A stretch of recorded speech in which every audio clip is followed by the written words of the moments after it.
வளரணும்னு விருப்பம் இருந்தா அதை மட்டுமே வளர்ச்சியை அடைய முடியாது. அதுக்காக கடுமையாக உழைக்கணும். அந்த உழைப்பு தான் திராவிட மாடல். அதனாலதான் 1000க்கும் அதிகமான புரிந்துணர்வு ஒப்பந்தங்கள் போட்டு அதுல 80% திட்டங்களை பல்வேறு நிலைகள்ல செயல்பாட்டுக்கு கொண்டு வந்திருக்கிறோம். இந்த வேகமும் வெளிப்படைத்தன்மையும் தான் உலக நிறுவனங்களுக்கு நாங்க சொல்ற மெசேஜாக அமைந்திருக்கிறது. பல உலக நிறுவனங்களுக்கு இந்த ட்ரஸ்ட் இருக்கிறதுனால தான் கடந்த 4 ஆண்டுகள்ல எலக்ட்ரானிக்ஸ், ஜிசிசி, R&D போன்ற துறைகள்ல மகத்தான வளர்ச்சியை சாதிச்சிருக்கிறோம்.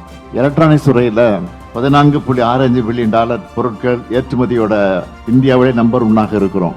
ஒட்டுமொத்த இந்தியாவோட எலக்ட்ரானிக்ஸ் எக்ஸ்போர்ட்ல நம்மோட பங்கு 41%. கடந்த 4 ஆண்டுகள்ல இந்த துறையில 9 மடங்கு வளர்ச்சியை அடைஞ்சிருக்கிறோம். இது ஜஸ்ட் டேட்டா இல்ல, தமிழ்நாடு தான் எலக்ட்ரானிக்ஸ் கேபிட்டல்னு அழுத்தமா சொல்ற ஃபேக்ட் இது.